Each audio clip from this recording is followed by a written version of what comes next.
The most dangerous people aren't the ones who choose a side. They're the ones who choose them all. And in the roaring social scene of 1920s Paris, Florence Gould perfected this delicate dance, transforming herself from a San Francisco publisher's daughter into a railroad heiress, art collector, and cultural power broker whose influence would span continents and survive wars. Indeed, her legendary salons would host artists and intellectuals, Nazi officers and resistance fighters, as she played a dangerous game of survival that would ultimately lead to both infamy and enduring cultural influence. On today's episode, we share not just another tale of a society hostess caught in history's crossfire. We tell you the story of a woman who saw opportunity in chaos, who understood that in times of war, morality becomes a luxury few can afford, as we describe Florence Gould, the American socialite who owned Paris. The rhythmic clatter of cable cars echoed through the financial district of San Francisco in 1895 as Maximilien Lacaze, a French publisher who had transplanted his family to America, welcomed his daughter Florence into a world of stark contrasts. The city, perched between the raw frontier and civilized society, perfectly embodied the dualities that would come to define his daughter's remarkable life. Young Florence inhabited two worlds from her earliest days. In the family's San Francisco home, her mother maintained the traditions of their French heritage, serving as a bridge between the old world and the new. The Lacaze household operated on a curious blend of American and French customs, with Florence absorbing both cultures with extraordinary ease. By age 10, she could shift effortlessly between proper French manners and American directness, a skill that would serve her well in decades to come. The 1906 earthquake that devastated San Francisco proved a pivotal moment in Florence's development. As flames consumed the city's grandest neighborhoods, 11-year-old Florence witnessed the transformation of her world. The sight of San Francisco's wealthiest citizens reduced to refugee status left an indelible impression. In later years, her friends would recall her frequent references to that morning, when she learned that survival often meant knowing when to abandon a sinking ship. Florence's education reflected her dual heritage. Her schooling in San Francisco provided a foundation in American culture, while her family's French connections kept her tethered to her European roots. Her quick wit and remarkable memory made her a natural student of human nature. Teachers noted her unusual ability to identify and exploit social opportunities, though they couched this observation in more diplomatic terms. As she matured, Florence developed a striking beauty that matched her calculated approach to life. The end of the Great War in 1918 brought new possibilities for a young woman of her ambition. Feeling constrained by San Francisco society and yearning for broader horizons, she made a bold decision that would alter the course of her life. She set sail for France, ostensibly to serve as a nurse in the war's aftermath, though her true ambitions reached far beyond humanitarian service. In Paris, she would reinvent herself, eventually even adjusting the spelling of her surname to Lacaze to enhance its aristocratic appeal. What began as a temporary adventure would transform into a decades-long saga that would scandalize European society. As she departed San Francisco's familiar shores, few suspected that this daughter of a French publisher would become one of the most notorious American expatriates in Paris, or that her path would soon cross with Frank J. Gould, heir to one of America's greatest railroad fortunes. The society columns noted her departure as a minor event, but none could predict the extraordinary story that would unfold once Florence set foot in post-war Paris. As she steamed toward Europe, leaving behind her carefully constructed American identity, she carried with her an ambition that would reshape both her destiny and the social landscape of the French Riviera. Post-war Paris pulsed with an electric energy that suited Florence Lacaze perfectly. Having arrived as a nurse, she quickly traded her uniform for sequins, finding work as a showgirl in the city's glittering nightclubs. Already well connected in Parisian society, she moved effortlessly between the city's artistic circles and social elites, building a network that would serve her for decades to come. It was in this heady atmosphere that Florence's path crossed with Frank J. Gould, heir to the vast Gould Railroad fortune and 18 years her senior. Their courtship unfolded against the backdrop of 1920s Paris, culminating in their 1923 marriage. While Florence had already established herself in French society, the Gould name and fortune added considerable weight to her social position, opening new avenues for her ambitions. The newlyweds shared a passion for French culture, particularly the arts. Together they began building an impressive collection of French Impressionist paintings, their shared appreciation for fine art forming a cornerstone of their partnership. Their social gatherings became known for their perfect blend of intellectual discourse and artistic appreciation, attracting writers, artists, and musicians alongside diplomats and industrialists. The Hôtel Provençal marked another chapter in Florence's ascent through French society. Perched above the Mediterranean in Juan-les-Pins, the hotel embodied everything Florence aspired to create, a sophisticated haven where the international elite could mingle freely. Under her guidance, the property became a gathering place where titled Europeans danced until dawn with Hollywood stars, and cultural boundaries dissolved in the warm Mediterranean air. Her marriage to Frank J. Gould operated on unconventional terms. Their arrangement allowed both partners considerable personal freedom, reflecting the liberal attitudes of their artistic and social circles. Florence moved through Parisian society with confidence, her charm and intelligence making her a sought-after presence at the most exclusive gatherings. Throughout the 1920s, Florence and Frank continued to expand their influence in French society. Their growing art collection reflected both their refined taste and their understanding of art's cultural significance. They developed close relationships with gallery owners and artists, establishing themselves as significant patrons of the arts in France. As the decade drew to a close and economic uncertainty loomed over Europe, Florence had secured her position within French society. Yet even as she presided over her sophisticated world of art and culture, more ominous changes were brewing across the continent. The woman who had so successfully navigated the intricacies of Parisian high society was about to face unprecedented challenges, ones that would test not only her legendary adaptability, but also force her to make choices that would echo through history. When German forces entered Paris in June 1940, most wealthy Americans fled the city. Florence Gould was not among them. Rather than securing passage home, she seized the dark opportunities that occupation presented. As Paris adjusted to German control, Florence's salon transformed into something far more significant than a mere cultural gathering. It became a hub of collaboration with the new regime. Every Wednesday afternoon, her apartment doors would open to a gathering that reflected her clear allegiance to the occupying force. While French intellectuals like Jean Cocteau, Marcel Jouhandeau and Jean-Paul Hun still attended, they now shared space with German officers, including the writer Ernst Junger. These were not innocent literary gatherings, but calculated affairs where Florence cultivated relationships that would prove financially beneficial under the new order. Her collaboration extended far beyond hosting salons.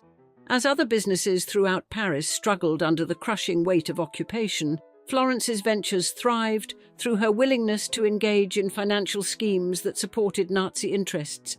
Her operations included money laundering activities that would later draw intense scrutiny from investigators.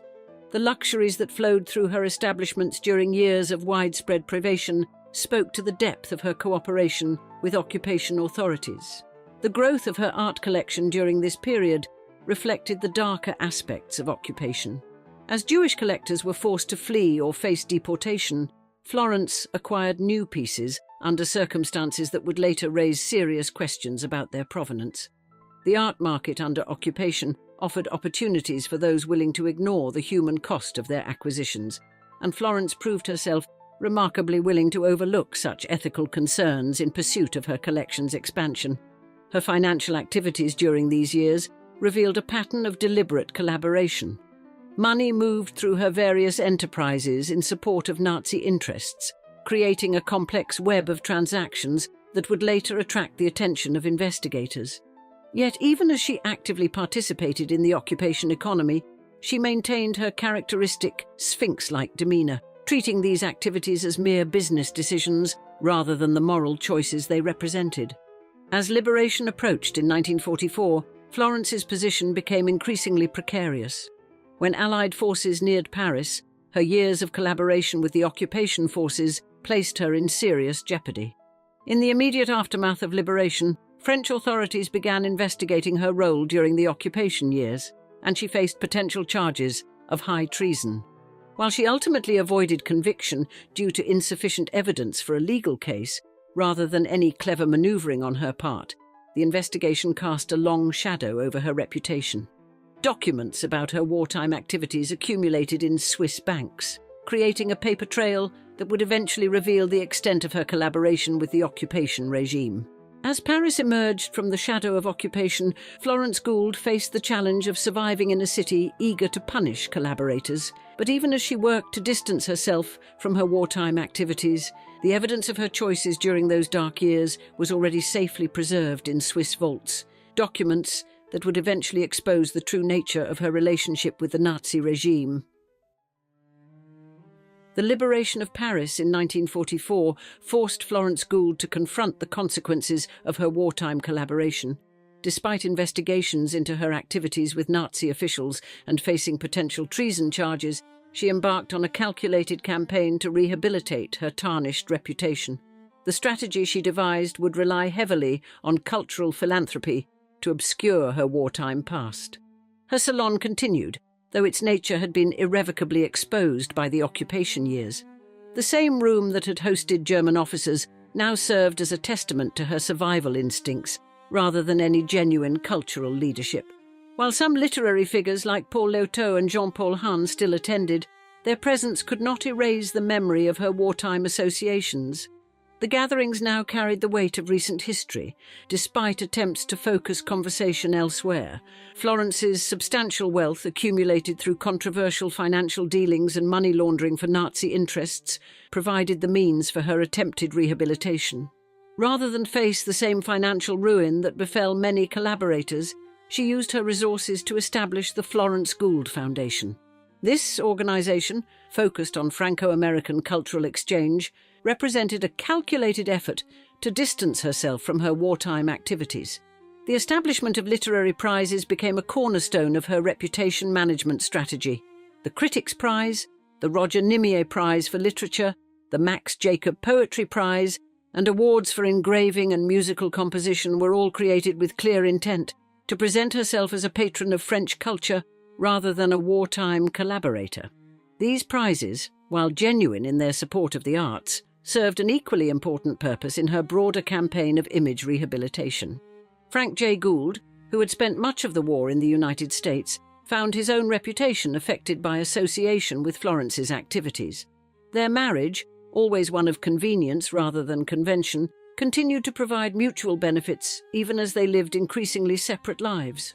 Florence retained the Gould name, understanding its utility in her efforts to maintain social position despite the shadows cast by wartime investigations. By the 1950s, Florence's strategic philanthropy had achieved some success in shifting public attention from her wartime activities, though it could not erase them entirely. The investigations into her collaboration with Nazi officials and her financial dealings remained part of the public record, even as she worked to build a new identity as a cultural benefactor. Her survival and continued influence spoke less to any rehabilitation of character than to the power of wealth to blur historical memory. The evidence of her wartime choices remained clear and documented, requiring no future discoveries to reveal their extent. The woman who had actively collaborated with occupation forces was not so much transforming herself as attempting to build a parallel narrative through institutional philanthropy. As she approached her later years, Florence understood that while her foundation might influence cultural life for generations to come, it could never fully obscure the reality of her wartime decisions. The coming decades would determine whether her calculated strategy of cultural patronage would succeed in overshadowing her documented collaboration with the Nazi regime. But first, she would need to ensure that her carefully constructed post-war narrative could withstand the weight of historical truth that no amount of philanthropic giving could erase. The Mediterranean sun cast long shadows through the windows of Florence Gould's coastal villa in early 1983. At 87, she maintained the commanding presence that had defined her life, though time had begun to leave its inevitable mark. The woman who had survived wars, scandals, and near prosecution now faced her greatest challenge: the judgment of history itself. Her name graced museum wings, literary prizes, and cultural foundations across France and America. The Florence Gould Foundation, established with funds that investigators had long connected to wartime collaboration, continued to support Franco-American cultural exchange. The same financial records that had nearly led to her prosecution for treason now stood as permanent testament to her activities during the occupation. The art collection she had amassed during the war years, much of it acquired from Jewish collectors forced to sell under duress, represented both her aesthetic taste and her opportunistic nature. Even as pieces made their way into prestigious museums, the circumstances of their acquisition remained an indelible part of their provenance, a fact well documented by post-war investigations. True to form, Florence remained characteristically unapologetic about her past. She had never publicly addressed the accusations of Nazi collaboration, maintaining instead a studied silence about her wartime activities. The evidence, from financial records to witness testimonies, spoke clearly enough without her commentary. On February 28, 1983, Florence Gould died in her Mediterranean villa, leaving behind a legacy as complex as the woman herself. Her will, directing millions to cultural institutions, represented not so much a final attempt at reputation management as the culmination of a long-established pattern of using cultural patronage to maintain social position, despite well-documented controversies. In death, as in life, Florence Gould remained an enigma, a survivor whose determination to endure had led her to documented collaboration with occupying forces. Her story served not as a testament to reinvention, but as evidence that wealth and cultural patronage could often overshadow even the most troubling of wartime activities. The salons she had hosted, the art she had collected under questionable circumstances, and the cultural prizes she had established would ensure her name lived on, even as the historical record continued to clearly document the darker aspects of her narrative. The facts of Florence Gould's life, her collaboration, her art acquisitions from persecuted Jewish collectors, her financial dealings with Nazi officials, remained preserved in investigation records, banking documents, and witness testimonies. She had built an empire during wartime through documented collaboration, transformed that controversial wealth into cultural influence, and ultimately left behind a fortune that would perpetuate both her philanthropy and her notoriety long after her death. In the end, her legacy served as a stark reminder that in times of war, the line between survival and complicity was often crossed not by necessity but by choice. And now we'd like to see you in the comments. Had you heard of Florence Gould's story, and what is your opinion on her eventful life? We can't wait to hear from you, and thanks for joining us for another episode of Old Money Allure. All the best, until next time.